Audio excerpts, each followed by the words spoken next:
करने का सोचते हैं तो सामने वाले का बुरा पता नहीं होता है कि नहीं, पर आपका बुरा जरूर होता है। इसलिए कोई आपके संग लाख बुरा करे, यही विवेक है, यही ज्ञान है।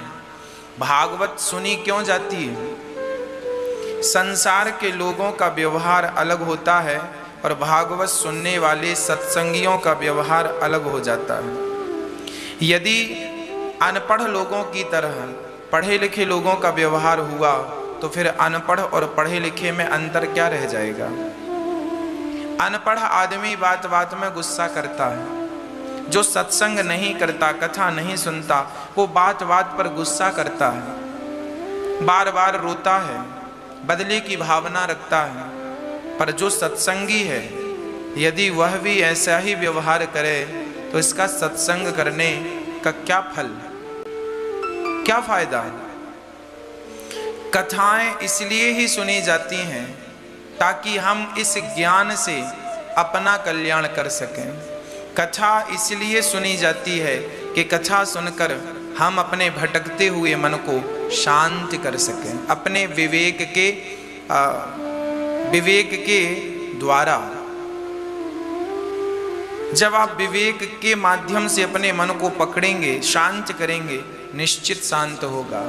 संसार के लोगों की तरह आपका व्यवहार, संसार के लोगों की तरह आपका रवैया नहीं रहेगा। जब आप सत्संग से जुड़ेंगे तो आप ज्ञान से भर जाएंगे, आपका जगत के प्रति व्यवहार बदल जाएगा, आप सबका भला सोचेंगे। कोई लाख अपमान करे आपका, फिर भी आप उसका अपमान नहीं करेंगे, क्योंकि आप सत्संगी हैं। आपको पता है छोटा सा बच्चा लाख गलती करता है, पर आप उसे दंड नहीं देते, इसलिए ना, क्योंकि आपको पता है ये छोटा है, ये जानता नहीं है। छोटे छोटे बच्चे आपका मोबाइल उठा के बाल्टी में पानी में डाल देते हैं, छोटे छोटे बच्चे मोबाइल उठाकर आग में डाल देते हैं। क्या उन्हें पता है कि मोबाइल की कीमत क्या है? क्या उन्हें ये ज्ञान है कि पानी में डालने से मोबाइल खराब हो जाएगा? नहीं, बच्चे तो बच्चे हैं। जैसे बच्चे आपका लाखों का नुकसान कर देते हैं, पर आप उन्हें दंड नहीं देते, क्योंकि आपको पता है कि इसको ज्ञान नहीं है, सही क्या है, गलत क्या है। उसी तरह ये जो संसार के लोग हैं, जो संसार की विषय वासनाओं में लगे हैं, सत्संग से दूर हैं, ये सब बच्चों की तरह हैं। इन्हें ज्ञान नहीं है कि ये किस दिशा पर जा रहे हैं, ये सीधा नरक की तरफ बढ़ रहे हैं। आप तो जानकार हैं, आपको तो पता है कि गलत रास्ता क्या है, सही रास्ता क्या है। आपको तो पता है कि सत्य में और झूठ में अंतर क्या है। सत्य से बड़ा कोई पुण्य नहीं, झूठ से बड़ा कोई पाप नहीं। ये अज्ञानी व्यक्ति को पता नहीं है, पर आपको तो इसका बोध है। यदि आप जान करके ऐसे गलत काम करेंगे तो बताओ फिर अच्छे काम करेगा कौन? आप ही सत्य का पालन नहीं करेंगे, आप ही सत्य की रक्षा नहीं करेंगे, तो ये बताओ फिर सत्य की रक्षा करेगा कौन? ये अनिरुद्धाचार्य ही यदि झूठ बोलेगा, मैं ही यदि झूठ बोलने लग जाऊं, तो फिर आप सत्य की उम्मीद किससे करेंगे? धर्मराज युधिष्ठिर ही यदि झूठ बोलने लग जाएं, तो फिर सत्य की उम्मीद किससे की जाएगी? शकुनी जैसों से तो सत्य की उम्मीद नहीं की जा सकती। तो आप जैसे भले लोग जो समाज में हैं, आपसे ही सत्य की उम्मीद है, आपसे ही धर्म की उम्मीद है, आपसे ही दया की उम्मीद है। आप सत्संगी लोग ही दया नहीं रखेंगे जीव मात्र पर, आप ही बार बार बात बात में गुस्सा करेंगे, तो फिर दया कौन करेगा? आप ही असत्य बोलने लग जाएंगे 2-2 रुपए के लिए, तो फिर सत्य कौन बोलेगा? फिर बेचारा ये सत्य रहेगा कहां? यदि आप ही सत्य को स्थान नहीं देंगे तो बताओ सत्य जाएगा कहां? आप ही दया को स्थान नहीं देंगे तो बताओ दया जाएगी कहां? इसलिए हम सभी प्राणियों का, मैं आपको स्पष्ट कर दूं, ये संसार में आया हुआ जीव अज्ञानवश भटक रहा है, अज्ञानवश दुखी है। हम देखते हैं समाज में लोग छोटी छोटी बात के लिए झगड़ा करते हैं, लोग छोटी छोटी बात पे उलझ जाते हैं, क्रोध कर लेते हैं, मन को अशांत कर लेते हैं। जरा विचार करके देखो, इस धरती पे आने का उद्देश्य क्या है आपका? क्या झगड़ा करने आए हैं या फिर आत्म कल्याण करने आए हैं? आप अपना आत्म कल्याण कर लीजिए, इसी से यह मानव तन, मानव जीवन सफल होगा, सार्थक होगा। प्रिय भक्तों, ध्रुव जी महाराज का अपमान हुआ। मां से कहा, मां मेरा अपमान कर दिया मां ने कहा कोई बात नहीं, जा बेटा तू उस परम पिता परमात्मा की शरण ग्रहण कर, फिर तू अपमान और सम्मान से ऊपर उठ। ध्रुव जी ने तपस्या की, भगवान मिले और 36,000 वर्षों का राज्य मिला। आप कब राजा बनेंगे? आपके जीवन में सुख कब आएगा? जब आप अपमान को सहन कर लेंगे, तब आप महान बनेंगे। ध्रुव जी राजा बन गए और पूरा शासन भोग कर, आनंद भोग कर, मनु जी के दिव्य उपदेश से, कुबेर जी के भक्ति के ज्ञान से उनके भाइयों को यक्षों ने मारा, बहुत सारे यक्षों को आपने मारा है, मनु जी ने उपदेश दिया है। और मनु जी के दिव्य ज्ञान से श्री ध्रुव जी महाराज संसार को छोड़कर मृत्यु के सिर पर पांव रख के भगवान के धाम को चले गए। आज भी ध्रुव तारा बनकर चमक रहे हैं श्री ध्रुव जी महाराज। भगवान के भजन में कितनी शक्ति है। मैं कल आपसे कह रहा था कि आप भी एक बार आजमा करके देख लीजिएगा, यदि विश्वास नहीं है तो।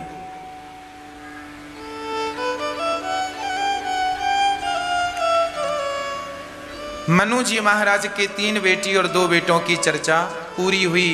ध्रुव जी महाराज के वंश में आगे चलकर श्री पृथु भगवान हुए, जिन्होंने पृथ्वी का दोहन किया, पृथ्वी का दोहन किया और पृथ्वी से सारी चीजें प्रकट की। पृथ्वी उपज नहीं रही थी, तब उपजाऊ बनाया पृथु जी ने पृथ्वी को।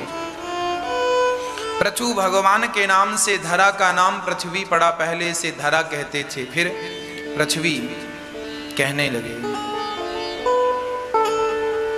क्षमा भी कहते हैं, पृथ्वी का नाम क्षमा भी है। 10,000 कान मांगे हैं। पृथु जी ने एक यज्ञ किया, यज्ञ भगवान प्रकट भये तो भगवान से पृथु जी ने कहा, आप हमें 10,000 कान दीजिए। प्रश्न खड़ा हुआ, आप 10,000 कानों का क्या करेंगे? बोले, हम भगवान की कथा सुनेंगे।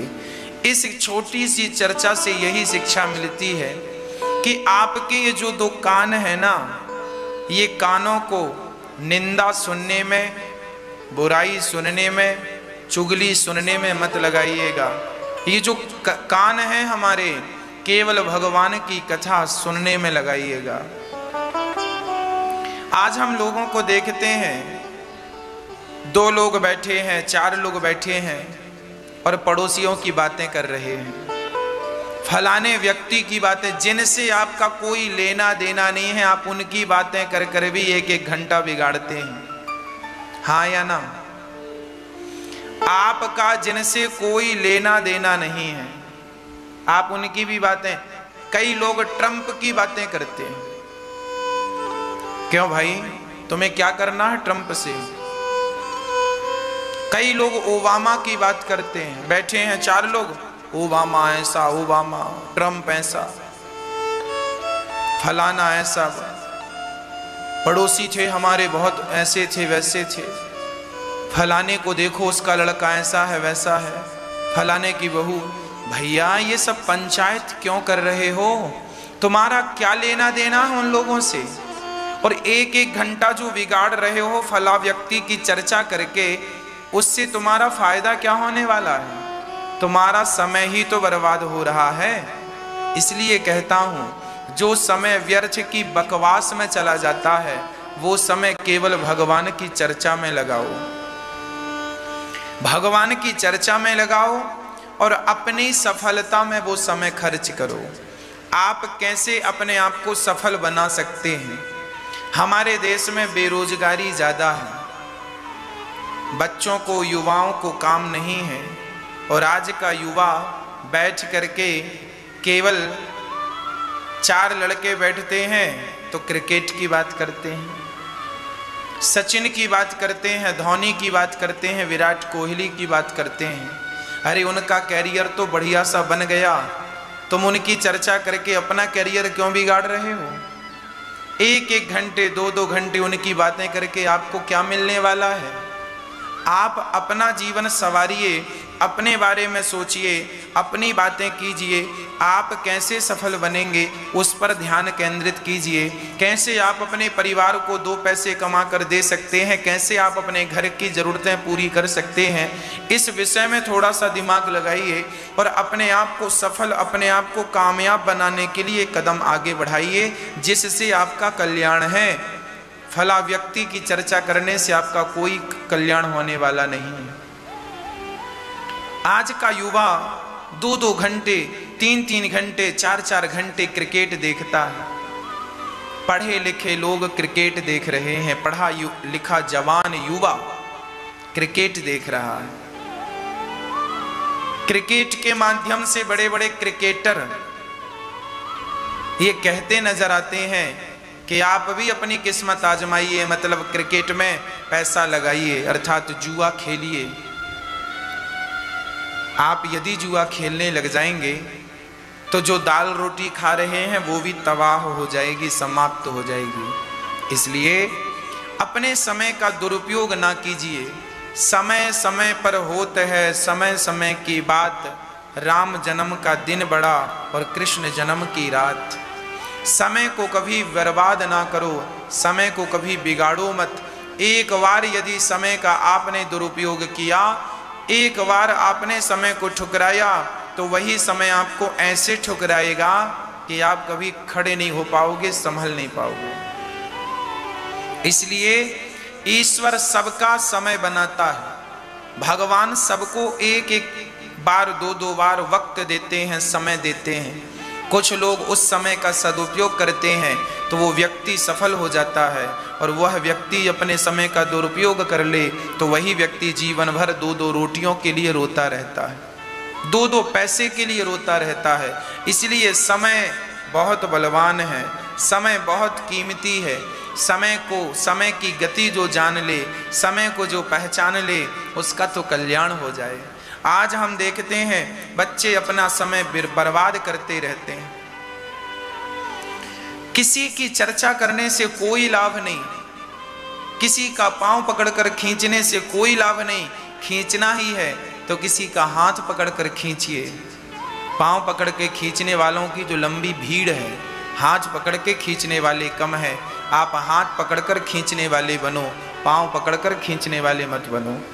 पांव को मत खींचो, हाथ को खींचो, किसी का सहारा बनो, किसी को रास्ते से गिराओ मत। तात्पर्य यह हुआ कि हम अपने कानों से, पृथु जी ने 10,000 कान मांगे, इन कानों से ना किसी की निंदा सुने, ना किसी की चुगली सुने, कुछ भी नहीं। जब आपका मित्र, आपकी सहेली, आपका पड़ोसी कहे फलाना व्यक्ति ऐसा, तुरंत चुप कर दो भैया। उस व्यक्ति की चर्चा हमें क्यों सुना रहे हैं? हमें तो भगवान की कथा सुनाओ, और हमारे लायक हम कैसे सफल बने उसके बारे में थोड़ा सा डिस्कस कर लें। हाँ, हम कैसे अपना जीवन ठीक करें, कैसे हम सफल बने, इस पर विचार करें, इस पर चर्चा करें तो काम बने। 10,000 कान इसलिए मांगे गए ताकि इन कानों से भगवान की कथा सुनी जाए। भगवान का चिंतन करेंगे तो जीवन सफल हो जाएगा। 10,000 कान मांगे गए। प्राचीन बरही की पावन चर्चा है। जब व्यक्ति संसार के विषयों में उलझता है, आज मनुष्य की दुर्गति क्यों होती है, दुर्दशा क्यों होती है? क्योंकि वह फंसा पड़ा है। पुरुषों से स्त्रियां नहीं छूट रही हैं, स्त्रियों से पुरुष नहीं छूट रहे हैं। बुढ़ापा आ गया फिर भी मेरा मेरा मोह में उलझा पड़ा है। यही तो इनकी दुर्दशा और दुर्गति का कारण है। जब तक आपके जीवन में त्याग नहीं होगा, संतोष नहीं होगा, तब तक आपका कल्याण नहीं होगा, आपको शांति नहीं मिलेगी। जो व्यक्ति संसार में उलझा पड़ा है, जो व्यक्ति अधिक लोभी है, क्या उसे कभी शांति मिलेगी? और जिसके अंदर त्याग है, फॉर एग्जाम्पल, आपके 100 रुपए गिर गए तो आप रोते हैं, आपके 1000 रुपए गिर गए या 50,000 का नुकसान हो गया, आप रोते हैं, ए भगवान मैं तो लुट गई, मैं तो लुट गया, बर्बाद हो गया, 50,000 का नुकसान, 1000 रुपए जेब से गिर गए गिर गए गिर गए गिर गए। हे भगवान मेरा ये चप्पल चोरी हो गई चोरी हो गई चोरी हो गई। देखिए, किसी की चप्पल चोरी हो जाए तो आधा घंटा रोता, परेशान होता। किसी की गाड़ी चोरी हो गई, रोता, गाड़ी चोरी हो गई। किसी का लाख रुपए का नुकसान हो गया, रोता है। मैं आपको बता दूं, यदि आपके अंदर त्याग है तो आप कभी रोएंगे ही नहीं। त्याग क्या? मैं किस त्याग की बात कर रहा हूं? त्याग ऐसा कि ये अंगूठी है, ध्यान से देखिए, इसे हम पहनते हैं इस प्रकार।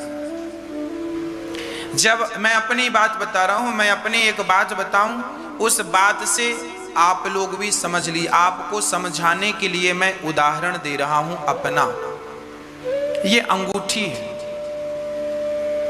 जब मैंने इसको पहना, उसी समय मैं ये सोच लिया था कि यदि ये अंगूठी गिर गई, कई बार अंगूठियां हैं, सोना चांदी गिर जाता, गले से चैन टूट कर गिर जाती है, कान के बाले गिर जाते हैं, अंगूठियां गिर जाती हैं, कई बार गले की चैन चोर उड़ा ले जाते हैं।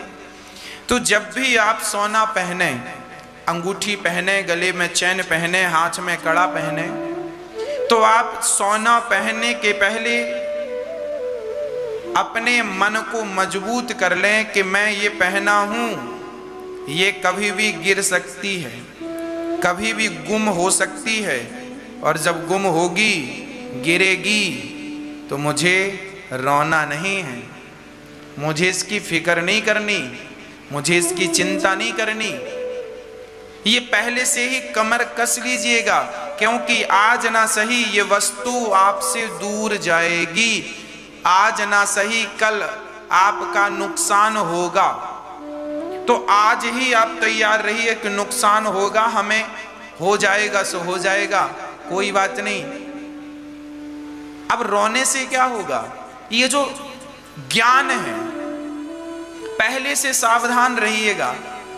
जो वस्तु आपको मिली है, पत्नी आपकी है, आप बहुत प्यार करते हैं पत्नी से, तो आप प्यार करते हैं ना पत्नी को, पर उस प्यार के साथ एक बात मेरी गांठ बांध लीजिए कि आपकी पत्नी एक दिन आपका साथ छोड़कर चली जाएगी, भगवान के घर जाएगी, है ना?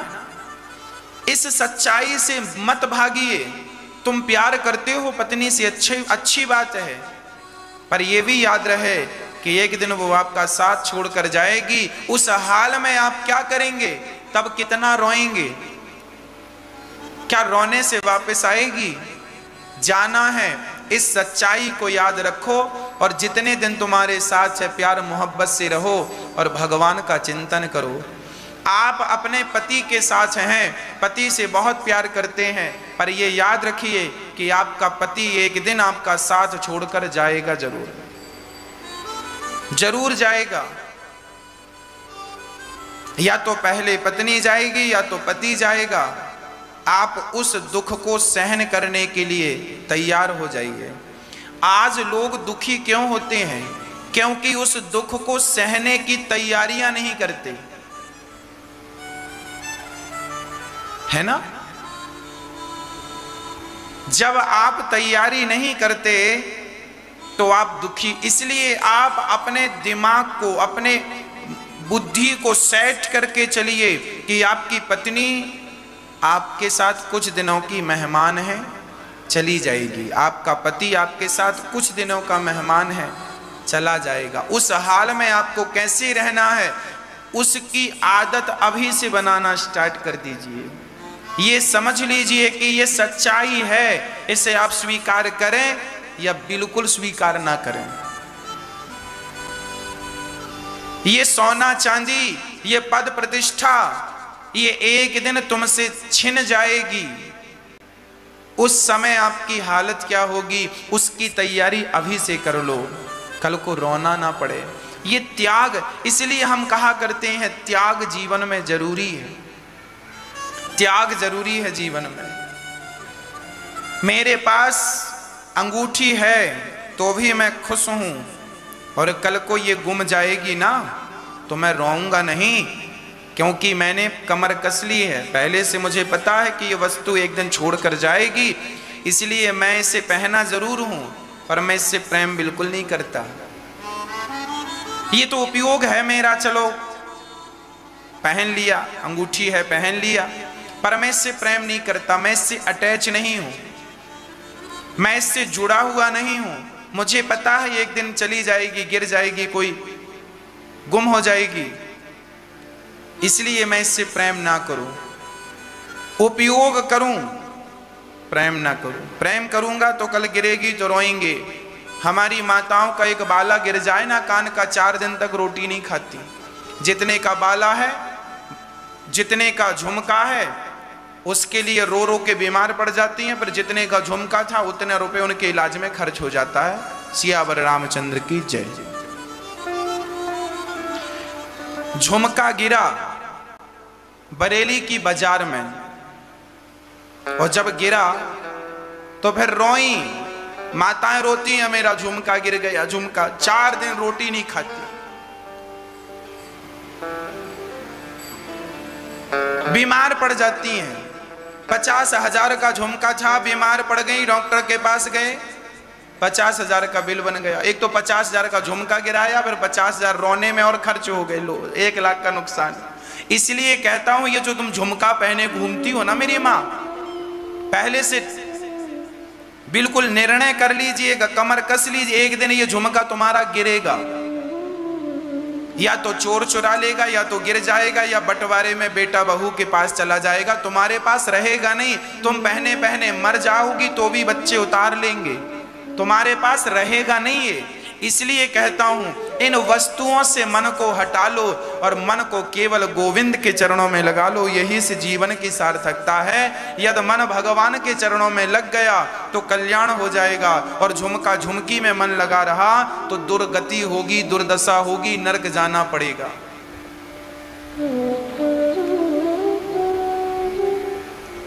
हाँ, पहले से लोग तैयार नहीं होते, पहले से तैयारियां नहीं होती, इसलिए दुख बहुत ज्यादा लगता। हम तो हर हाल के लिए तैयार हैं। ये जो तुम्हारा शरीर है, ये शरीर भी तुम्हारा साथ छोड़ देगा, इसके लिए भी तैयार रहिएगा।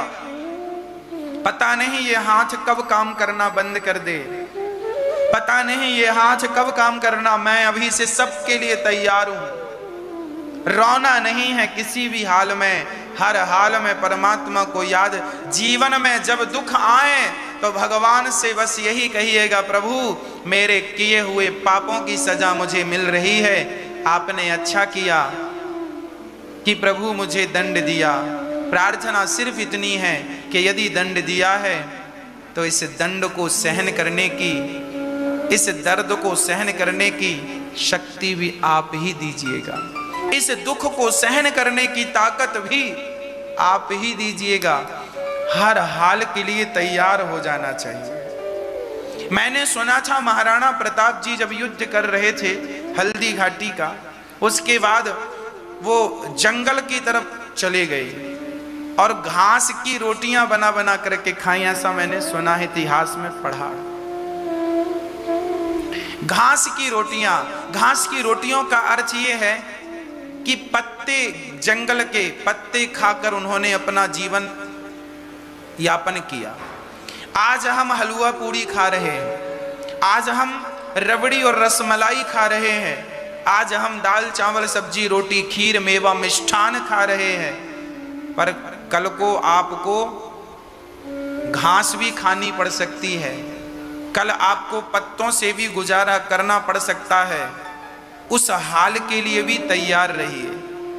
जैसे माता सीता अयोध्या के सिंहासन पर भी बैठती थी, राजाओं की तरह रानी थी ना, तो पूरा सुख सुविधाओं से परिपूर्ण जीवन था, पूरा आराम था, पर वही सीता माता को जंगल भी जाना पड़ा, नंगे पांव भी चलना पड़ा, जंगल से लकड़ियां भी काटनी पड़ी, चूल्हा भी फूकना पड़ा, बच्चों का पेट भरने के लिए जिनके सेवा में लाखों दासियां हुआ करती थीं, आज उन्हें बच्चों के लिए खुद रोटी बनानी पड़ रही है। मतलब माता सीता हर सिचुएशन में रहने के लिए रेडी थी।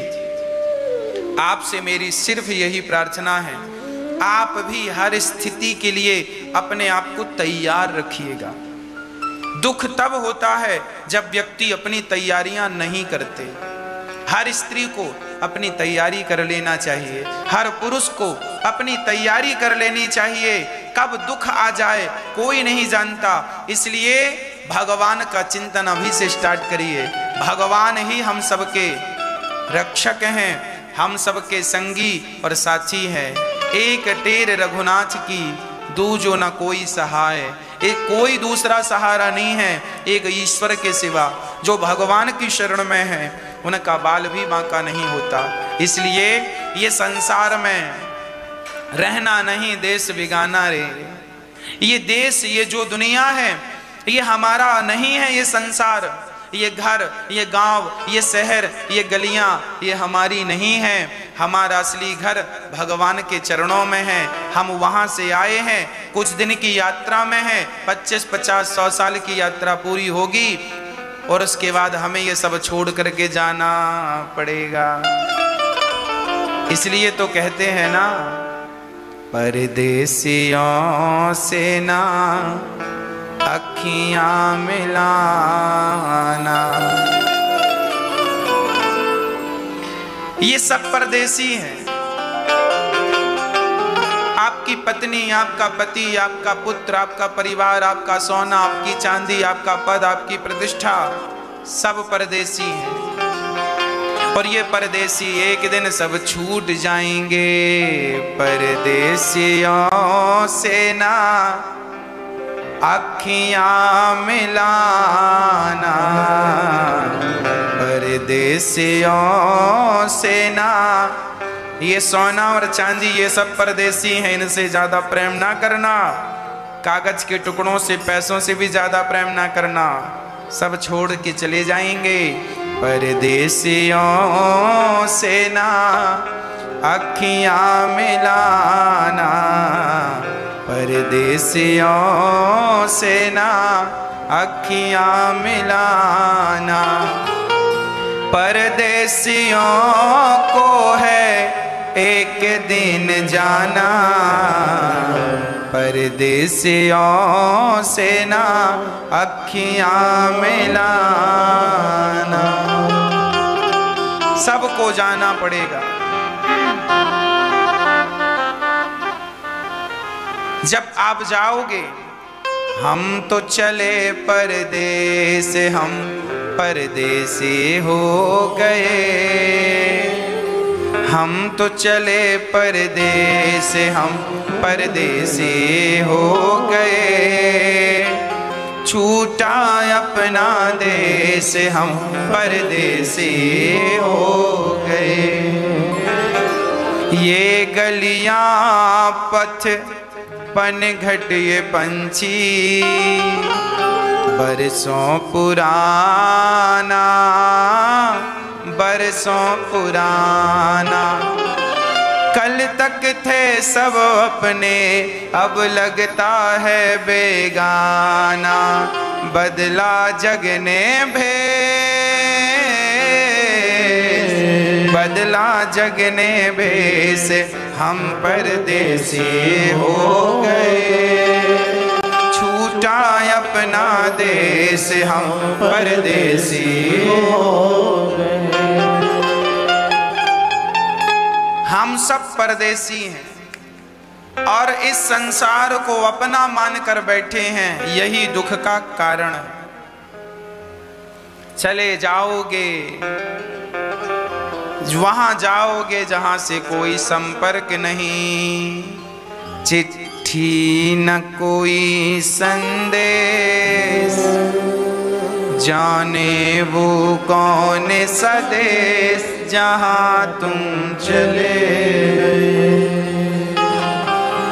एक आह भरी होगी हमने न सुनी होगी, जाते जाते तुमने आवाज तो दी होगी। उस वक्त कहाँ थे हम, हर वक्त यही है गम, जहाँ तुम चले गए, जहाँ तुम चले गए। चिट्ठी न कोई संदेश, जाने वो कौन सा देश जहाँ तुम चले गए, जहाँ तुम चले गए। ऐसी जगह जाओगे कोई संदेश नहीं। ये संसार अपना नहीं है भाई।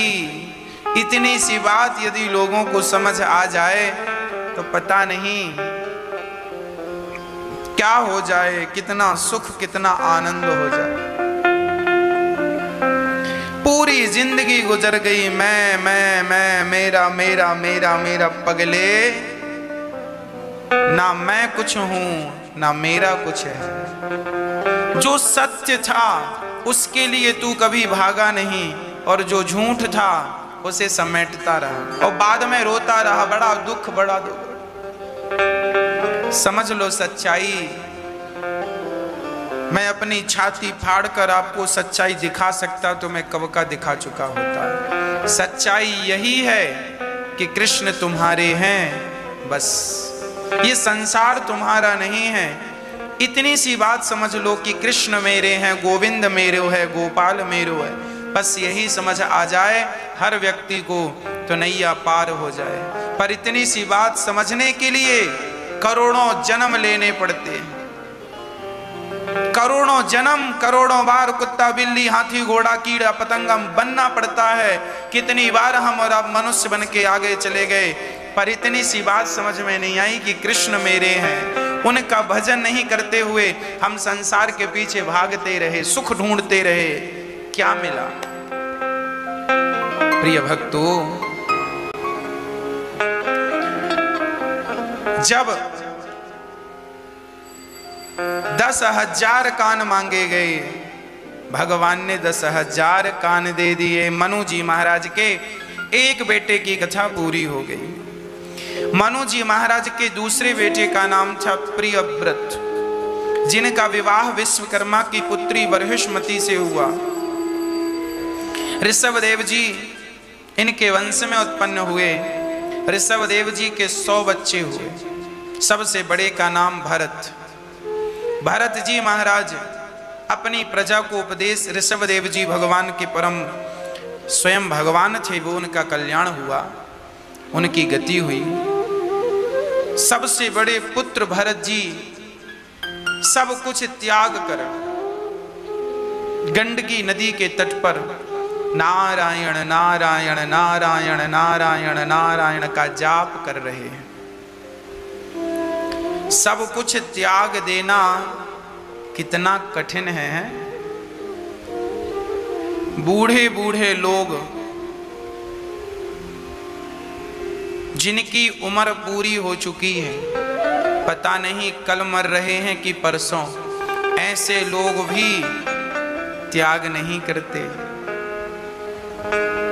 इनको पता ही नहीं है कि तुम्हारी उम्र पूरी हो चुकी है, कभी भी मौत के मुख में समा जाओगे।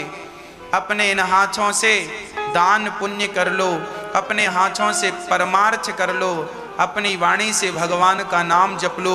लेकिन आज का बूढ़ा ये सब ना करके पैसों के पीछे, बूढ़े से बूढ़ा सिर ऐसे ऐसे हिल रहा, बुढ़ापे में पैसे गिने जा रहे हैं, हाथ भी कांप रहे हो, पैसे गिन रहे हैं, शरीर में हिम्मत नहीं है बैठने की, और बुढ़ापे में लोग नोट गिन रहे हैं कि नहीं। ये माया नहीं तो क्या है? देखो जरा इन बूढ़ों को और इनसे जरा सीखो कि कहीं तुम्हारी भी तो यही दुर्दशा ना हो जाएगी। इनका मन बुढ़ापे में पैसों में तो लगा है, पर इनका मन अभी तक भगवान में नहीं लगा। अब इनकी तो उम्र भी पूरी होने को आई, कब ये भजन करेंगे, कब अपना कल्याण करेंगे।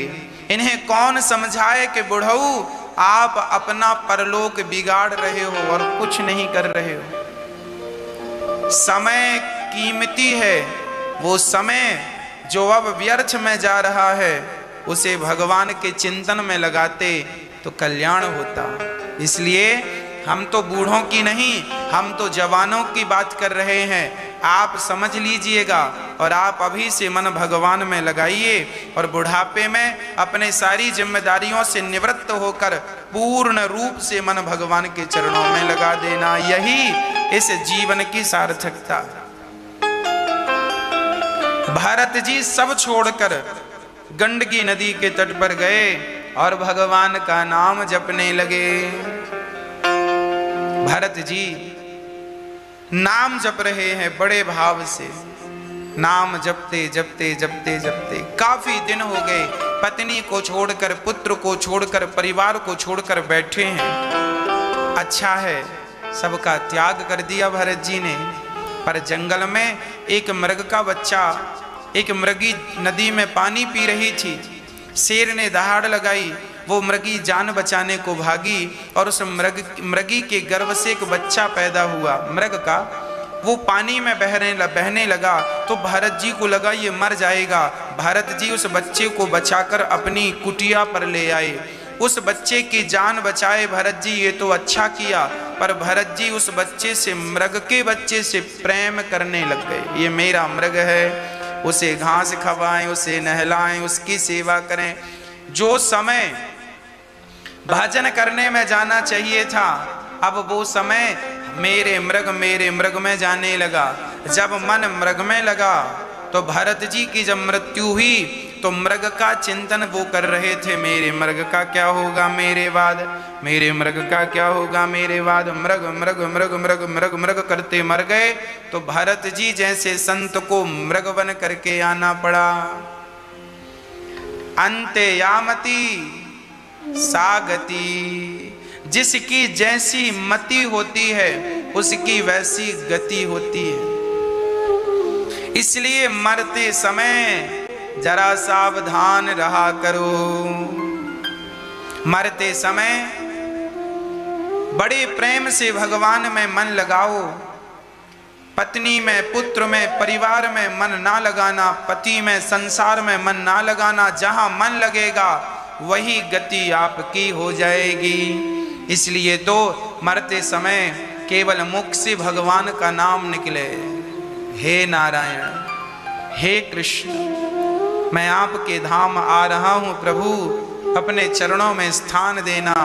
भगवान का नाम जपते जपते प्राण निकलेंगे, सदगति हो जाएगी। इतना तो करना स्वामी, जब प्राण तन से निकले गोविंद नाम लेकर, मेरे प्राण तन से निकले। भगवान से यही प्रार्थना हो कि हे नाथ, उस वक्त जल्दी आना, नहीं श्याम भूल जाना, मुरली मधुर बजाना, जब प्राण तन से निकले, इतना तो करना स्वामी। पीतांबरी कसी हो, होठों पे कुछ हंसी हो, छवि मन में ये बसी हो, जब प्राण तन से निकले, इतना तू करना स्वामी।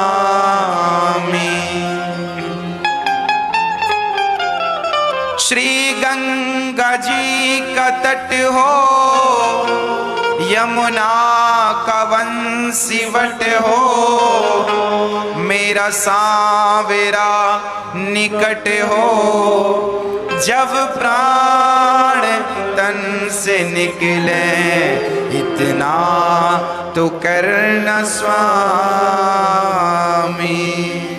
हे नाथ, इतनी कृपा कीजिएगा कि जब प्राण निकल रहे हो तो गंगा का जल मुख में हो, तुलसी का दल मुख में हो, आपका नाम मुख में हो, भगवान का नाम लेते लेते प्राण निकले।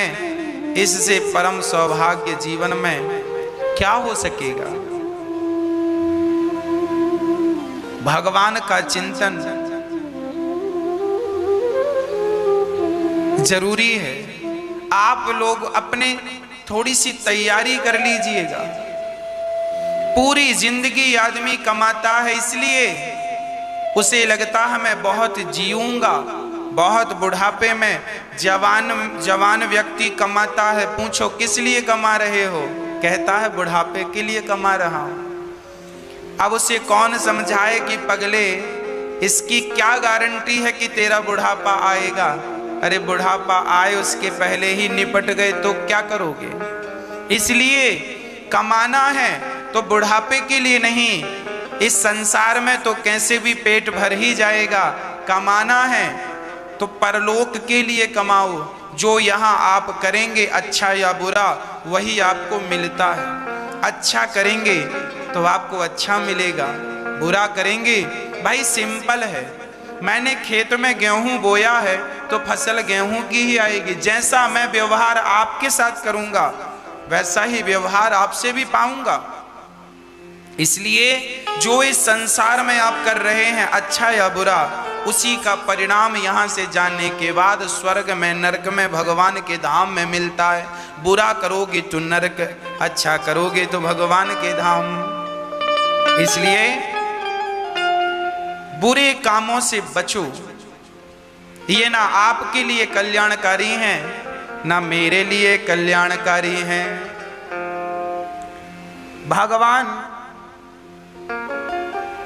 भगवान में मन लगाओ, बिहारी जी का इंतजार करो।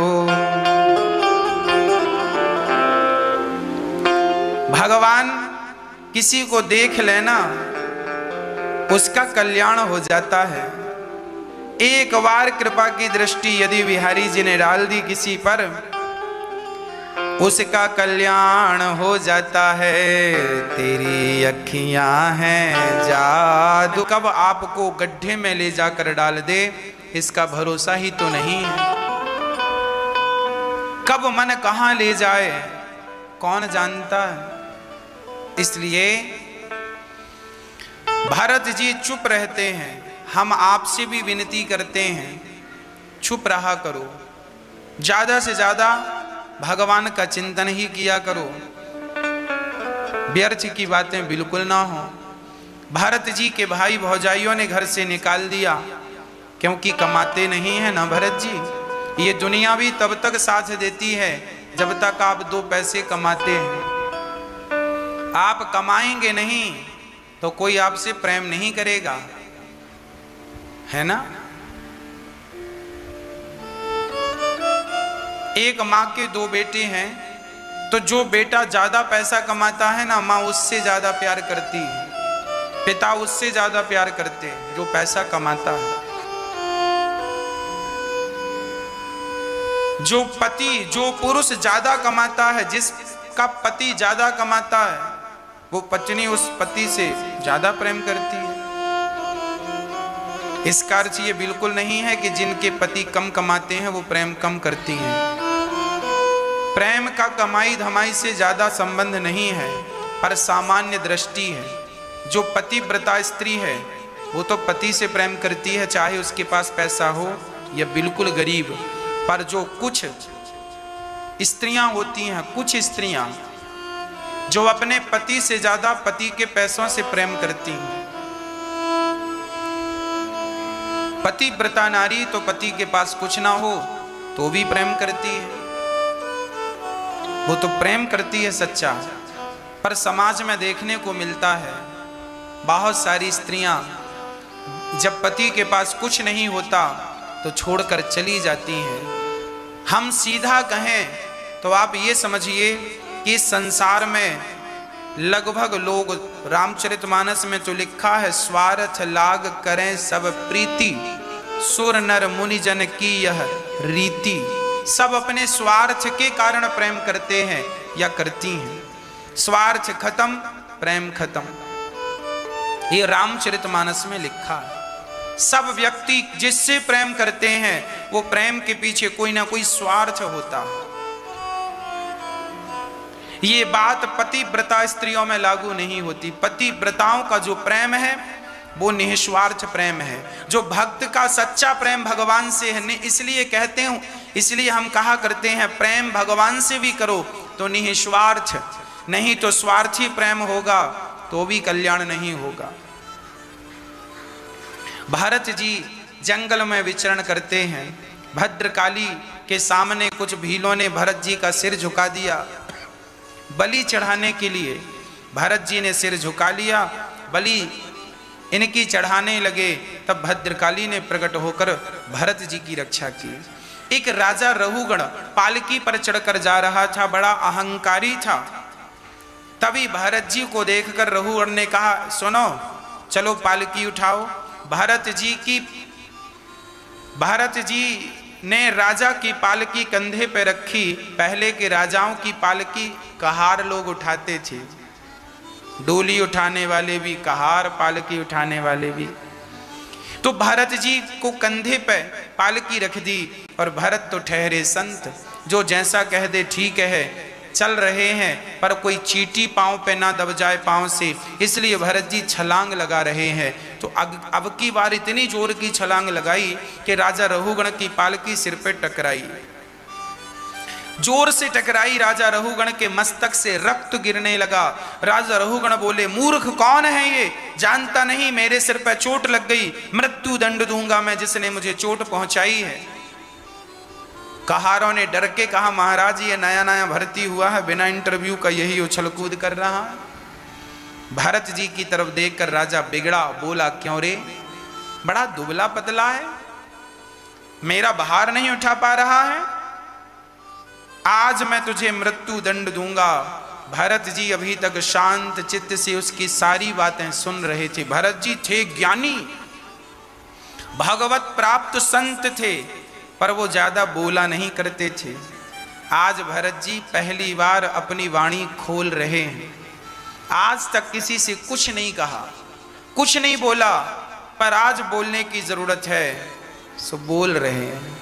समाज को सही ज्ञान देने के लिए यदि आप बोलें तो वो बोलना सफल है, और व्यर्थ की पंचायत करने के लिए बोल रहे हैं तो वो बोलना व्यर्थ है।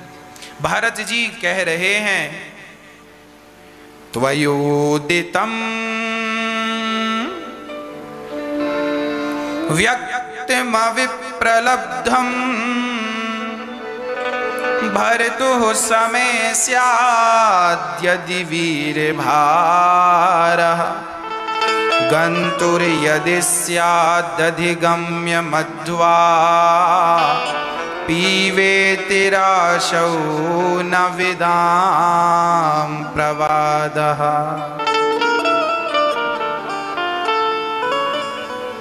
प्रिय भक्तों, भारत जी कह रहे हैं कि सुनो,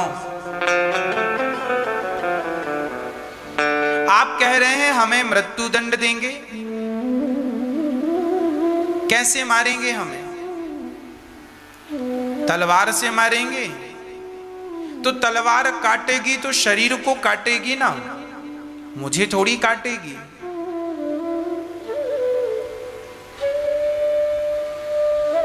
अच्छा, तुम मारोगे किसे?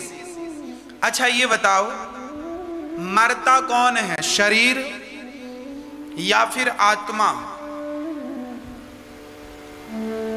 यदि अब मैं आपको बता दूं कि आत्मा और शरीर दोनों अलग अलग हैं, जैसे मोबाइल अलग है और सिम कार्ड अलग है। मोबाइल सेट की तरह है शरीर और सिम की तरह है आत्मा। मोबाइल बदल जाते हैं पर नंबर नहीं बदलता, सिम नंबर वही है। शरीर बदलते जाते हैं, आत्मा नहीं बदलती, आत्मा वही है, अविनाशी है आत्मा, इसका नाश नहीं होता, कभी मिटती नहीं है आत्मा। मैं कभी मरूंगा नहीं, मैं कभी मिटूंगा नहीं। रही शरीर की बात, तो शरीर तो मिट्टी का बना है, मिट्टी में मिल जाएगा।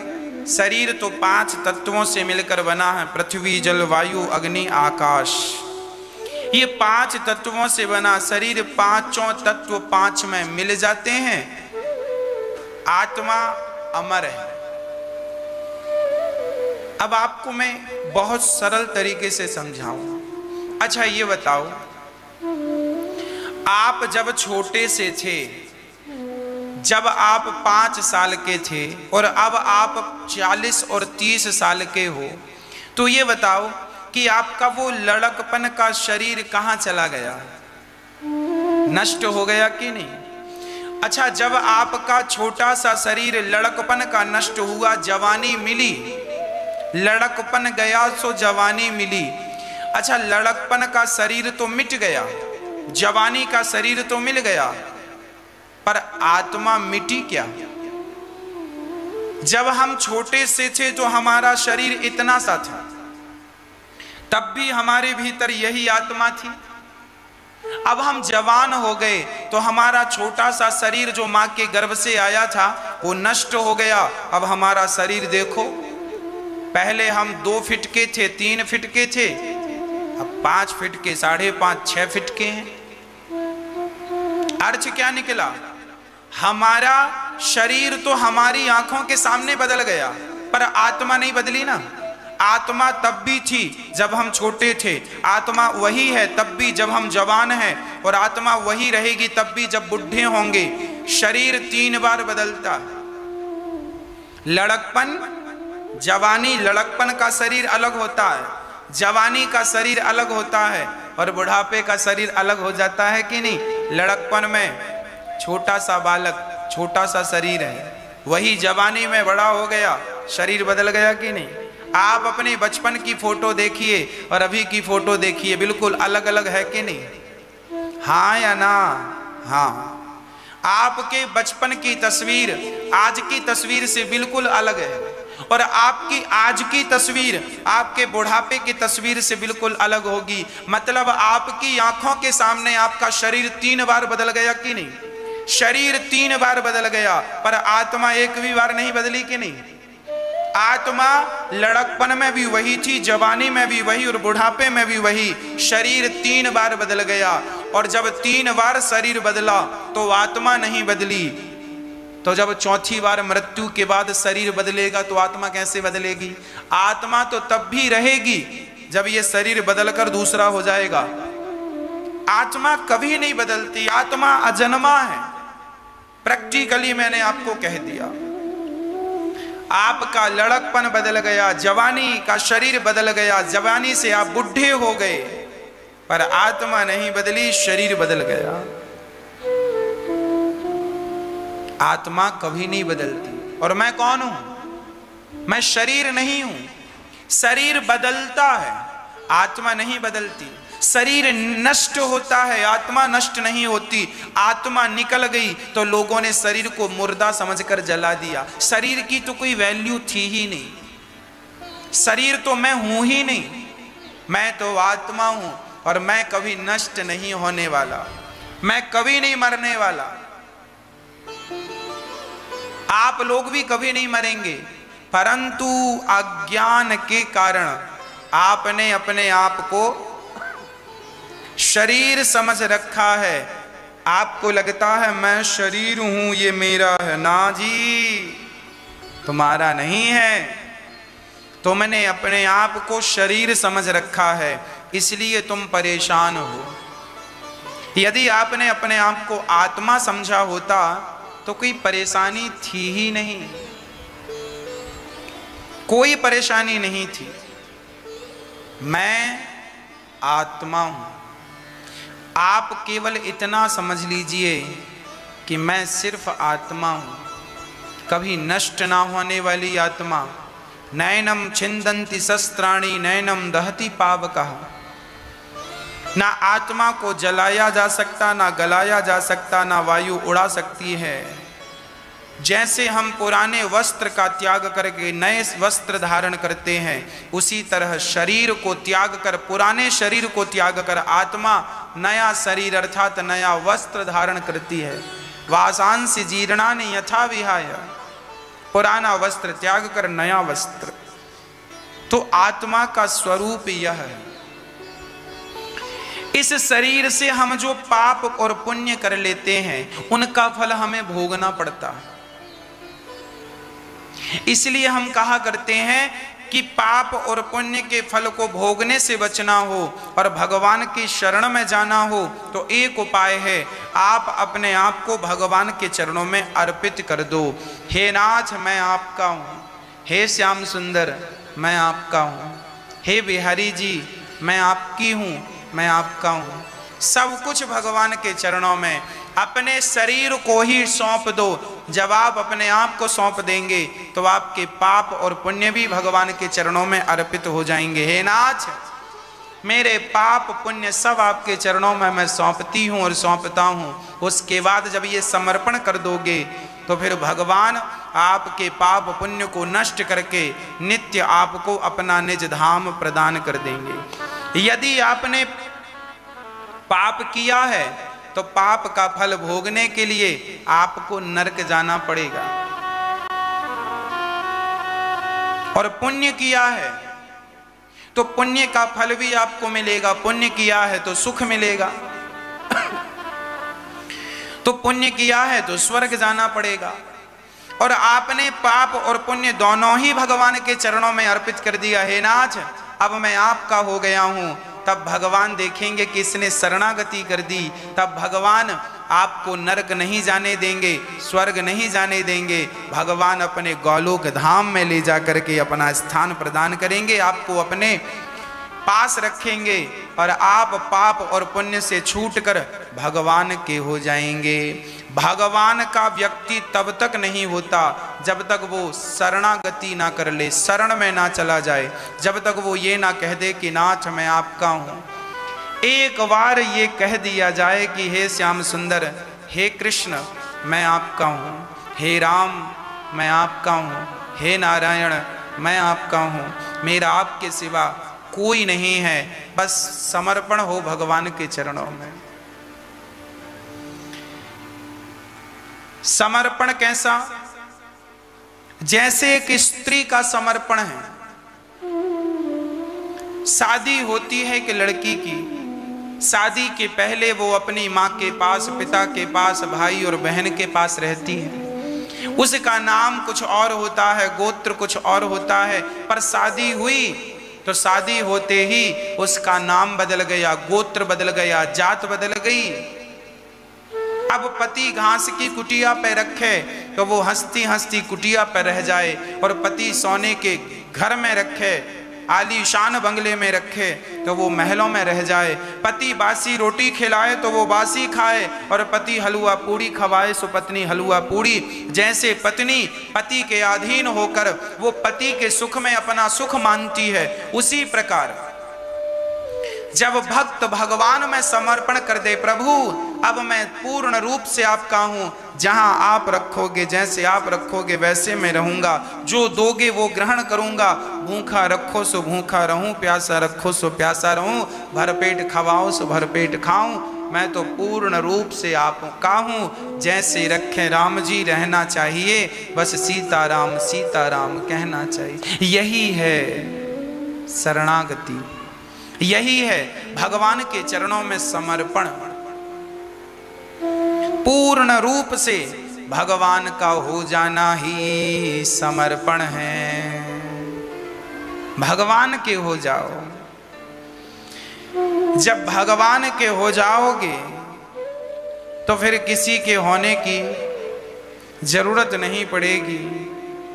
जो व्यक्ति भगवान का नहीं हुआ वो व्यक्ति संसार का हो करके परेशान है। मैं सबका होकर देख लिया, एक रोना है तो भगवान के आगे रो, फिर देखो जो भगवान के आगे रोते हैं ना, उन्हें किसी के आगे रोने की जरूरत नहीं पड़ती। जो भगवान के हो जाते हैं फिर उन्हें किसी का होना जरूरी नहीं है। हाँ प्रिय भक्तों, भारत जी रहुगण को ज्ञान देते हैं, अज्ञान मिटा, और रहुगण ने शरणागति ग्रहण की, महाराज क्षमा हमसे अपराध हो गया। भारत जी ने दिव्य ज्ञान देकर 28 प्रकार के नरकों का भी वर्णन किया। जो जैसा पाप करता हो उसे वैसे नरक में जाना पड़ता है।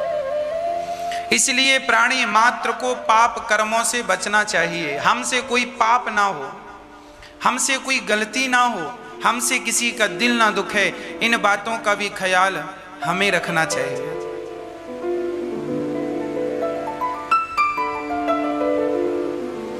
कोई अपराध ना हो। श्री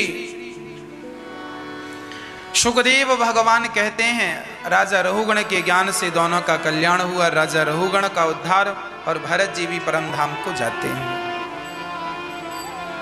श्री भरत जी के बाद राजा परीक्षित ने प्रश्न किया, गुरुदेव बताइए क्या हम सभी को भी नरक में जाना पड़ेगा? क्या हमें भी नरक जाकर के अपने पापों का फल भोगना पड़ेगा? बोले हाँ। यदि परीक्षित ने कहा गुरुदेव नरक से बचना हो तो क्या करें? तब उन्होंने सुखदेव भगवान ने कहा, राजन यदि नरक जाने से बचना हो तो केवल एक ही उपाय है। क्या? भगवान के नाम का सहारा। परीक्षित ने कहा भगवान के नाम का सहारा यदि कोई ले तो क्या वो नरक नहीं जाएगा? सुखदेव भगवान बोले कितना भी बड़ा पापी क्यों ना हो, यदि भगवान के नाम का आश्रय लेता है तो वो कभी नरक नहीं जाता। बोले कोई पापी ऐसा है? बोले हाँ, अजामिल नाम का एक पापी है, उसने जीवन भर पाप ही पाप किया है। कभी कथा नहीं सुनी, दान पुण्य नहीं किया, सत्संग नहीं किया, कोई अच्छा काम नहीं किया, किसी रोते को हंसाया नहीं, केवल रुलाया है, केवल कष्ट। जब अजामिल की मृत्यु आई, यमराज आए, तो अजामिल के पुत्र था, सबसे छोटे बेटे का नाम संतों ने कहकर नारायण नाम रखवा दिया था। जब अजामिल मरने लगा तो अजामिल ने अपने पुत्र को बुलाया। दूरे क्रीडन का सक्तम पुत्रम नारायणा वयम प्लावितेन स्वरेण उच्चैराजुहावा जितेंद्रिय। बेटा नारायण बचाओ। अजामिल ने जोर से कहा नारायण बचाओ। उसने बुलाया अपने पुत्र को, पर सुना कौन? बेटे ने नहीं, परम पिता परमात्मा ने। जब परमात्मा ने सुना तो भगवान ने पार्षदों से कहा जाओ, कोई मुझे मृत्यु लोक में पुकार रहा है, सम्मान के साथ लेकर आओ। पार्षद आए, यमदूतों से कहने लगे छोड़ दो इसे, कहां लेकर जा रहे हो?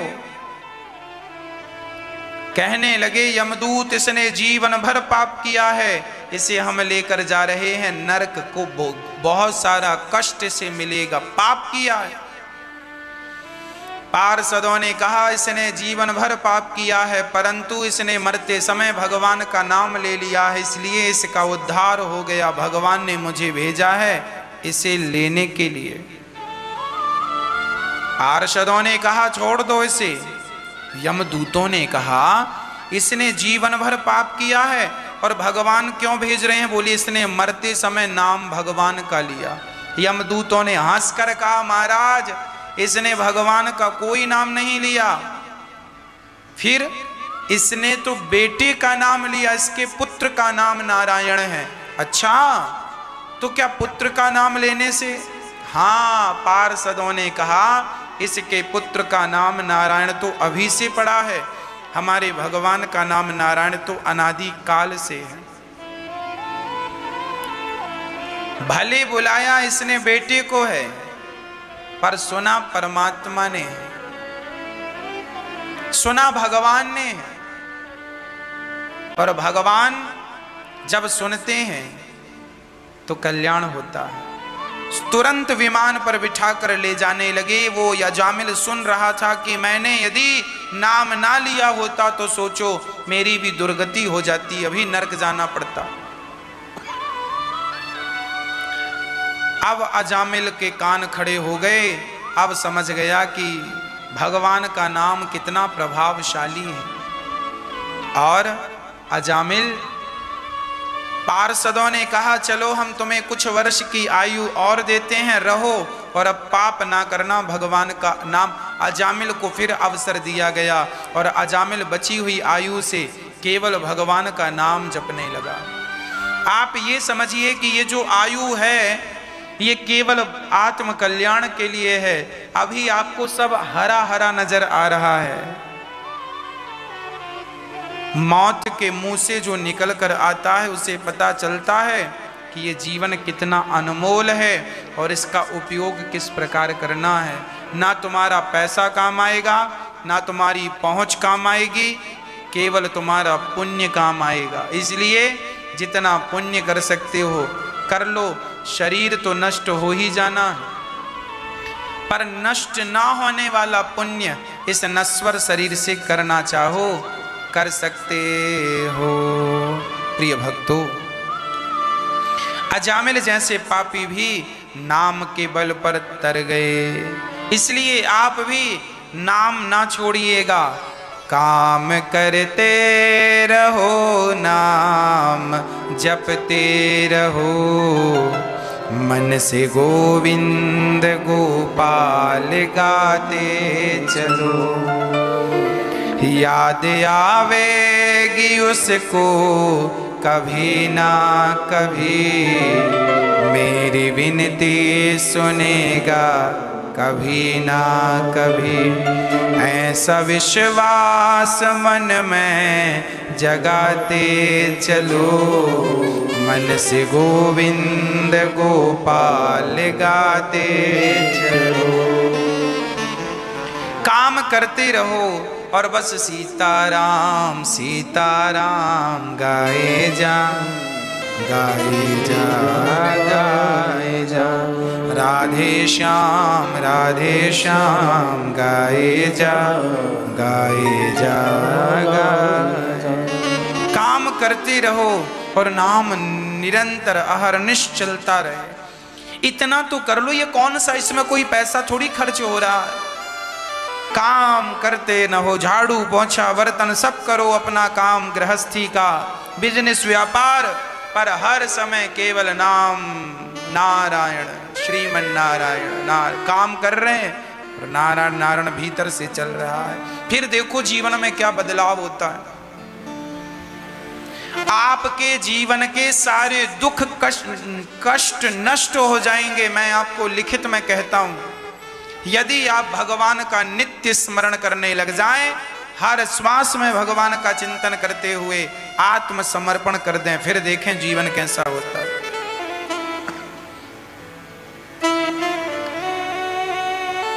अजामिल जैसों का उद्धार हो गया नाम के बल पर। इंद्र ने गुरु जी का अपमान किया, गुरु जी नाराज होकर चले गए। विश्वरूप को गुरु बनाकर नारायण कवच की दीक्षा ली और यज्ञ कराया। तो यज्ञ में राक्षसों को आहुति देकर गुरु जी ने यज्ञ में राक्षसों को आहुति दी। विश्वरूप ने, इंद्र ने हत्या कर दी। 4 लोगों में अपनी हत्या देकर इंद्र ने हत्या से पिंड छुड़ाया। वृत्तासुर को प्रकट किया त्वष्टा ऋषि ने, और वृत्तासुर इंद्र से युद्ध करता है। इंद्र उस युद्ध में वृत्तासुर से जब युद्ध हुआ, दधीची ऋषि की हड्डियों का वज्र बनाया गया। हमारे भारत में ऐसे ऐसे दानी हुए हैं जिन्होंने अपनी हड्डियों का भी दान किया। इसलिए दान किया कि यदि हमारे शरीर से, हमारे शरीर का दान करने से यदि समाज का कल्याण होता है तो हम अपना शरीर भी दान करने को तैयार हैं। हड्डियों का दान किया। दधीची उनकी हड्डियों का वज्र बना और वृत्तासुर उस हड्डियों के वज्र से युद्ध में मारे गए। पर मरने के पहले वृत्तासुर ने भगवान की स्तुति की। अहम हरे तब पादई के मूला, दासानुदासो भवितास्मि भूयः, मनः स्मरेता सुपतेर्गुणांस्ते, गृणीत्वा कर्म करोतु कायः। वृत्तासुर ने कहा, हे नाथ, मैं आपका स्मरण करता रहूं और निरंतर आपका चिंतन करता रहूं। आपका ना सही तो आपके भक्तों का चिंतन करूं, यही मुझे वरदान दीजिए।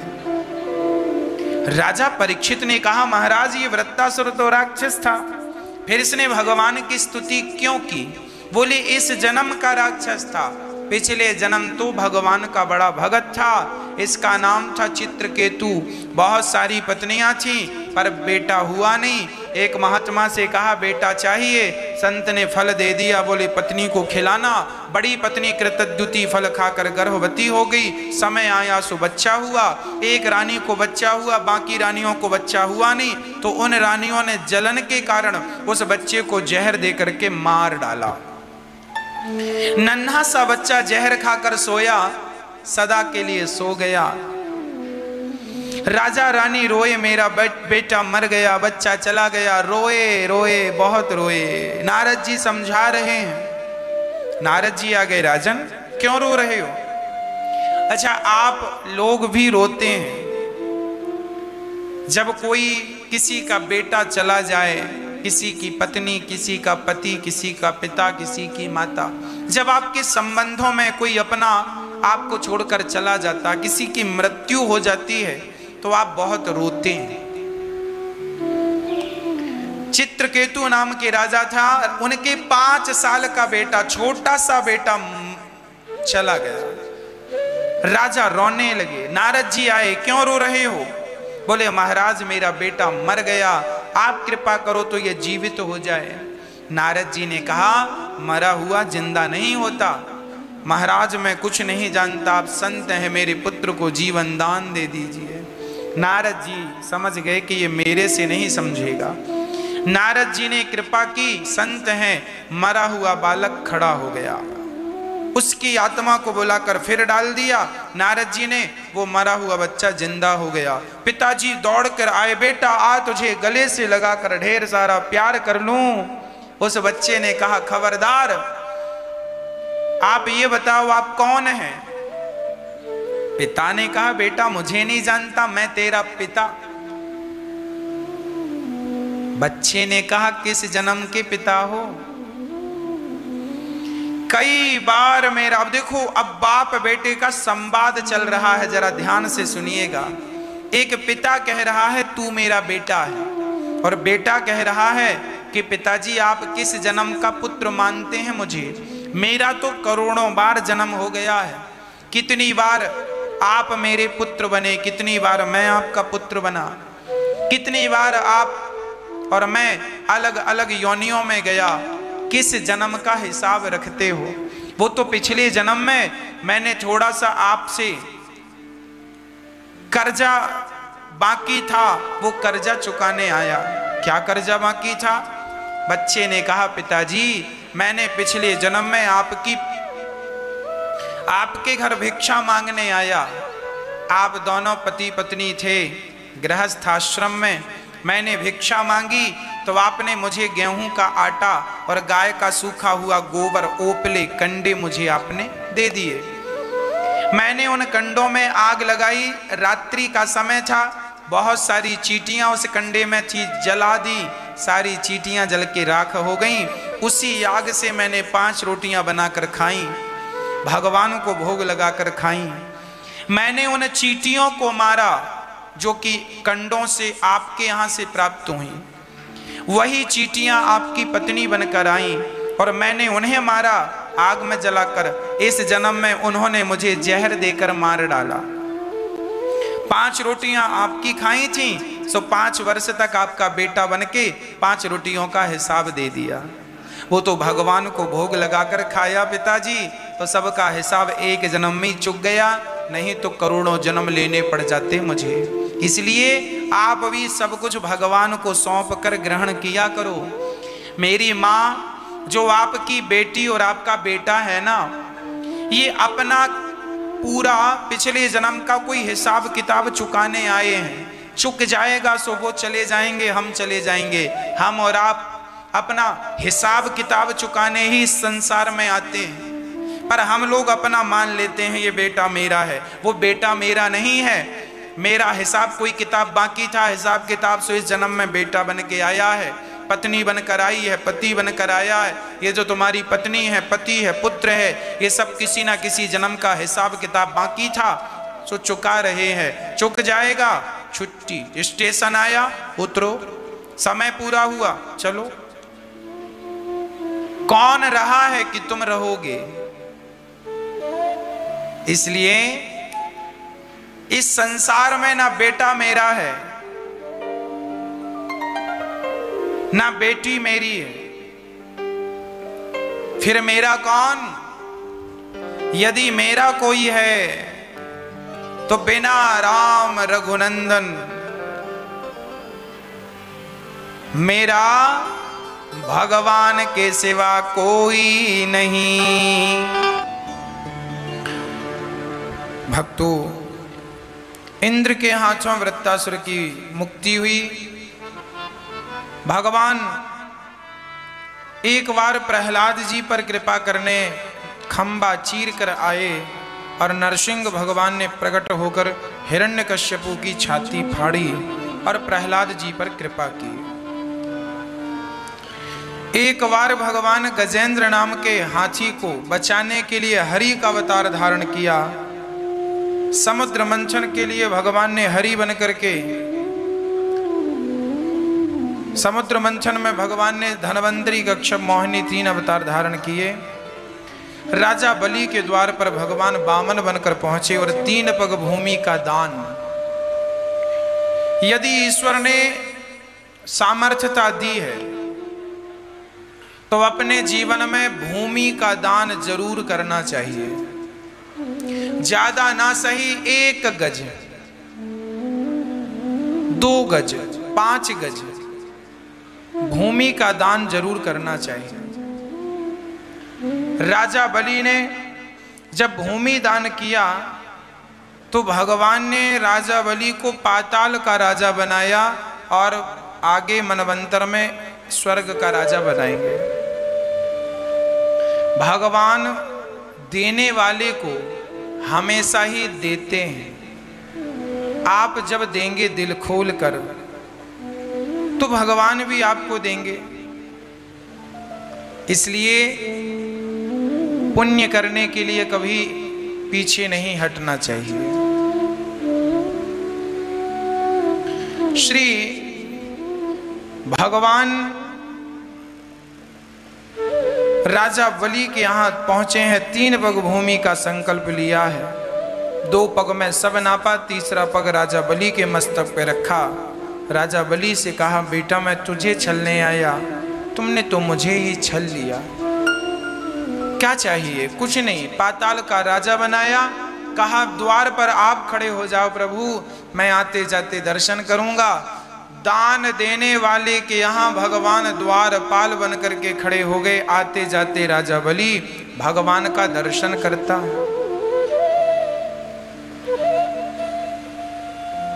जब भगवान को लक्ष्मी जी लेने आई राजा बलि को राखी बांधकर, तब भगवान वहां से गए।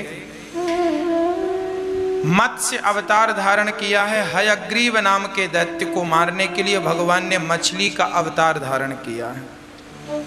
इसके बाद भगवान सूर्य वंश में ब्रह्मा जी के पुत्र मरीचि, मरीचि के कश्यप, कश्यप के वंश में ही आगे चल करके राजा नभग, नभग के नाभाग, नाभाग के अम्बरीश, अम्बरीशो महाभागा सप्त द्वीपवती मही। एकादशी का व्रत करते हुए अम्बरीश भगवान को बड़ा प्रिय भक्त थे। भगवान के सब कुछ छोड़कर केवल भगवान की भक्ति। अम्बरीश ऐसे थे, सब छोड़ सकते थे, भगवान को नहीं छोड़ सकते थे। इसके कारण भगवान ने उन्हें अपना सुदर्शन नियुक्त कर दिया। कहा तुम हमेशा मेरी सेवा करो। मेरा सुदर्शन, जो भगवान की शरण में होते हैं ना, उनकी रक्षा खुद भगवान करते हैं।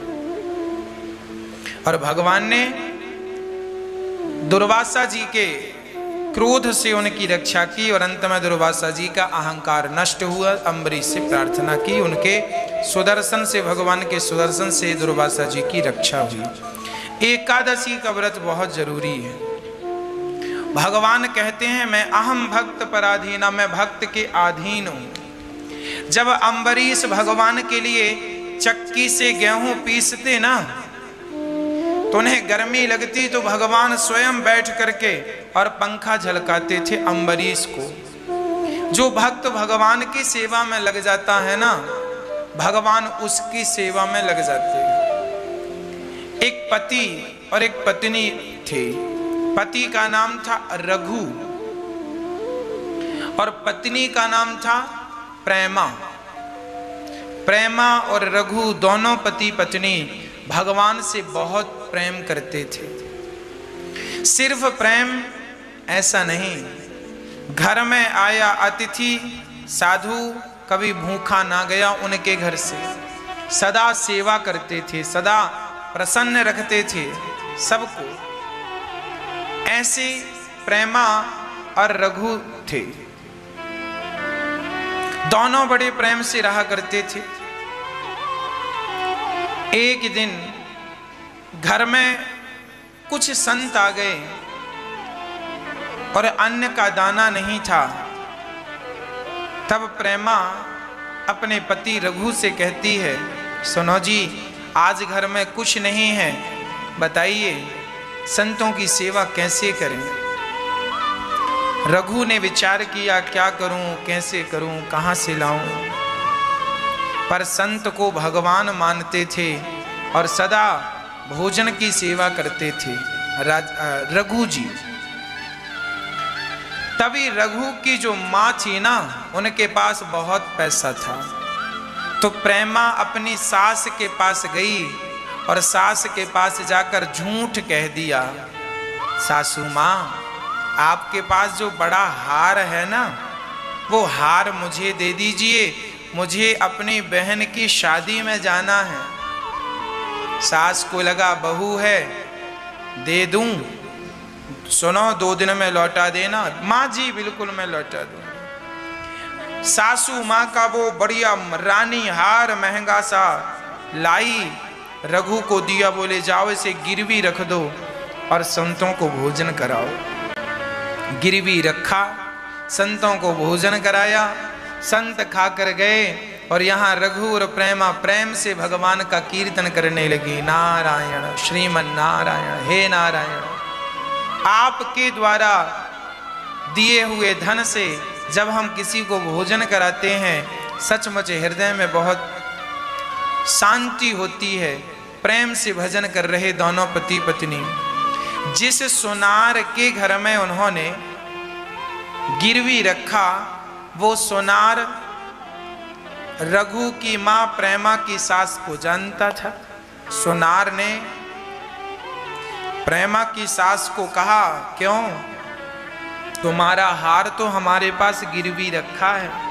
अब सास को तो आग लग गई, दौड़ी दौड़ी बहू के पास गई, क्यों प्रेमा, तुमने हमारा हार गिरवी रखा है और कह के आई हो कि शादी में जा रहे हैं, झूठ बोलती हो। यदि कल मेरा हार नहीं लौटाया तो देख लेना। रघु मेरा हार ला, जब तक तू मेरा हार नहीं देगा तेरी पत्नी को मैं छोड़ूंगी नहीं। सास अपनी बहू को ले जाकर घर में खंबे से प्रेमा को बांध दिया। कहा, तूने मेरा हार गिरवी रख दिया, झूठ बोलती है। गाल में 4-6 थप्पड़ जमाए, लाठियों से मारा, खंबे पे बांध दिया। अब रघु करे तो क्या करे, इतना पैसा कहां से लाए कि वो हार वापिस ले। पर देखो, जब भगवान में सच्चा विश्वास होता है और आप निस्वार्थ भाव से पुण्य करते हैं, दान करते हैं, किसी का पेट भरते हैं, तो विधाता आपके सहायक हो जाते हैं। रघु और प्रेमा ने दोनों भगवान से स्तुति की, हे प्रभु, इस विपत्ति में हमें हमारी रक्षा करो। संतों की सेवा के लिए हमने झूठ बोला,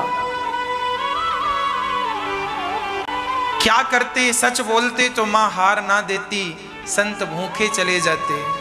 यदि झूठ बोलने से यदि संतों का पेट भर गया, मैंने अपराध किया झूठ बोलकर, सजा दीजिएगा, पर प्रभु मेरे घर से कोई भूखा ना जाए, ऐसी प्रार्थना है। तब भगवान स्वयं रघु का रूप बनाते हैं, सोनार के घर से भगवान हार लाते हैं।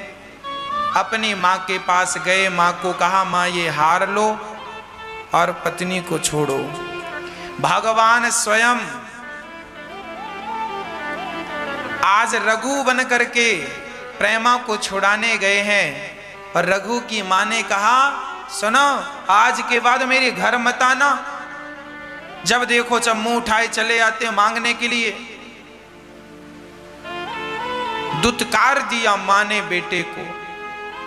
माँ भूल गई कि उस बेटे के रूप में आज भगवान तेरे द्वार पर खड़े हैं। इसलिए कहता हूं, किसी का अपमान ना करना, दुश्मन का भी अपमान ना करना। हो सकता है दुश्मन का रूप धारण करके भगवान तुम्हारे द्वार पर आकर खड़े हो जाएं, ना जाने किस रूप में नारायण मिल जाएं। पत्नी को छुड़ाकर कहा पत्नी से, सुनो, तुम गंगा नहाओ, हम आ रहे हैं। वो गंगा नहाने लगी और गंगा में बैठी, गंगा के किनारे रघु भगवान थे, चले गए। तब तक उसका सच्ची का पति रघु जी आए, स्नान करने का समय थे, गंगा जी रोज आते थे। तो पति ने रघु ने कहा, अरे तुम यहाँ कैसे? अरे आप भूल गए, आप तो माँ के पास से छुड़ा कर लाए। रघु बोला, मैं तो अभी सोकर आ रहा हूँ घर से। अब समझ गए दोनों की भगवान ही आए और हमें संकट से उबार कर चले गए। कहने का अर्थ यह है कि जब भगवान पर सच्चा विश्वास कोई कर ले तो भगवान ही किसी ना किसी रूप में आकर हम सबकी मदद करते हैं, हम सबके सारे काम करते हैं। हमें लगता है वो कर रहे हैं, वो नहीं कर रहे, कोई नहीं कर रहा, आपका सारा काम भगवान कर रहे हैं। हम राम के भरोसे आराम कर रहे हैं। जो भगवान का नाम जपता है, राम जपो आराम मिलेगा, खाने को पकवान मिलेगा, सुबह नहीं तो शाम मिलेगा, मरने को मरने पर भगवान मिलेगा, राम जपो आराम मिलेगा। जो राम नाम जपेंगे उन्हें आराम ही आराम है। कहने का तात्पर्य यह है कि जब अम्बरीश ने भगवान के लिए चक्की पीसी तो भगवान स्वयं हवा कर रहे हैं, अहम भक्त पराधीना यस्वतंत्रैवध्वजा साधुभिर्ग्रस्त हृदयो भक्तैर्भक्त जना प्रियः। भगवान इन्हीं के वंश में आगे चलकर राजा खटवांग हुए। खटवांग के पुत्र दीर्घबाहु सगर हुए, जिनके वंश में आगे भगीरथ जी हुए, जिन्होंने गंगा को प्रकट किया। फिर इन्हीं के वंश में खटवांग, दीर्घबाहु, रघु, अज। अज के पुत्र हुए हैं दशरथ। दशरथ जी का बुढ़ापा आ गया, कोई संतान नहीं हुई।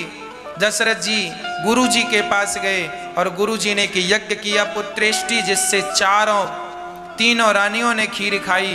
और समय चैत्र के महीने शुक्ल पक्ष की नवमी को 4 संतानें आई, राम लक्ष्मण भरत शत्रुघ्न।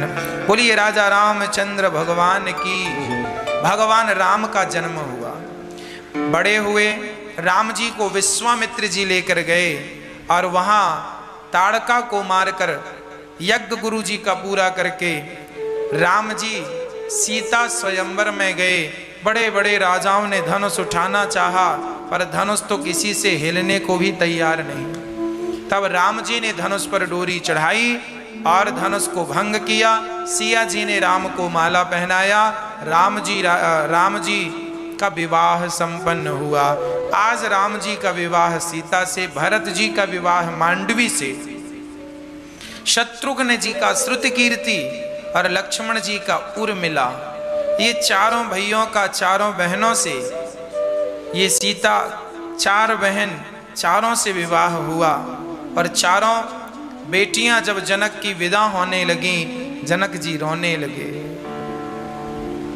जब बेटी विदा होती है तो हर माँ बाप रोते हैं। विदाई कहते हैं जिसके पैरों में विमाई फटी ही नहीं, वो पीर पराई क्या जाने। और जिसने बेटी को जन्म दिया ही नहीं, वो बेटी की विदाई क्या जाने। ये बेटी की जो विदाई है वही जानता है जिसकी बेटियां हैं। इसलिए एक बेटी तो होनी ही चाहिए, कम से कम, अधिक तो जितना परमात्मा दे। बेटी सौभाग्य से मिलती है, इसलिए बेटी दोनों कुल को तारने वाली है, इसलिए बेटी होना चाहिए। प्रिय भक्तों, जनक जी विदा कर रहे हैं अपनी बेटी को, सिया को। और जब विदा कर रहे थे, जनक जी रो रहे थे। दशरथ जी, आज मैं अपना कलेजा आपको दे रहा हूं, हृदय का एक भाग आपको दे रहा हूं। जनक जी से दशरथ जी ने कहा, रोइए मत, हम आपके घर से बहू नहीं बेटी लेकर जा रहे हैं। माता सीता को कभी बहू की तरह अयोध्या में नहीं रखा गया, सदा बेटी की तरह रखा गया है। शास्त्रों में लिखा है कि कौशल्या जी ने कभी सीता से यह भी नहीं कहा कि दिया की बाती बढ़ा दो। दिया बुझने लगता है ना, तो उसकी बाती ऊपर करते हैं, थोड़ी सी बढ़ा देते हैं। इतना सा भी काम सिया से नहीं कहा। और सिया ने बिना कहे सारा काम करती थी। इससे ये सामने निकल के आया निष्कर्ष कि बहू इतनी जिम्मेदार हो कि वो अपना सारा काम बड़ी ईमानदारी से करे, सबकी सेवा बड़ी श्रद्धा से करे, बिना कुछ कहे सब करे। और सास ससुर और पति और परिवार भी ये ध्यान रखे कि बहू है, नौकरानी नहीं है। आजकल बहुओं से सारा काम करवाया जाता है। हम देखते हैं मां जब बहू आती है तो सास अपनी बहू से कपड़े भी, बर्तन भी, भोजन भी, पोंछा भी, झाड़ू भी सब बहू करे। और खुद की बेटी 18-19 साल की है, घर पर बैठी है, मेरी बेटी कुछ नहीं करेगी। आप अपनी बेटी से कुछ नहीं कराते, सारा काम बहू से कराते हैं। ननद बैठी झूला झूल रही है, और बहुएं काम कर रही हैं। ऐसे नहीं चलते रिश्ते। एक आदमी के ऊपर सारा भार डाल दोगे, उसकी कमर टूट जाएगी, उसकी सहनशीलता जवाब दे देगी। बहू अभी शांत है, जवाब नहीं दे रही है, तो आप भार लादे जा रहे हैं, लादे जा रहे हैं। जब अति हो जाती है तब फिर बहू बोलना शुरू करती है। जानवर हैं हम क्या, सवेरे से लेकर शाम तक काम कराती हो, काम करते हैं और फिर भी ताने सुनने को मिलते हैं, तुम करती क्या हो। पति आए तो कहता है पत्नी से तुम क्या करती हो, घर पे ही तो रहती हो। सास कहती है क्या करती है, दिन भर सोती रहती है। सब कुछ करने के बाद भी जब स्त्री को यह सुनने को मिलता है कि क्या करती हो, तब उसका कलेजा टुकड़ा टुकड़े टुकड़े हो जाता। राम राम, इस परिवार के लिए मैंने सब कुछ किया और फिर भी ताने मिलते हैं, क्या करती हो। तो फिर वो सोचती है अब कुछ नहीं करना, जब सब कह ही रहे हैं क्या करती हो, कुछ मत करो।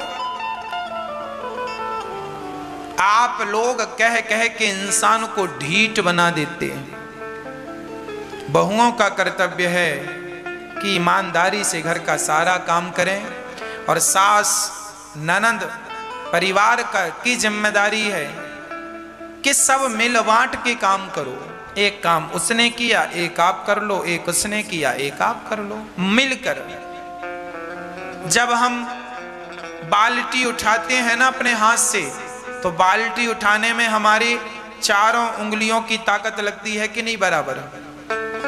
जब हम मुट्ठी बांधते हैं तो सारी उंगलियां और अंगूठा सहित सबकी ताकत लगती है, तब तो पंच पड़ता है।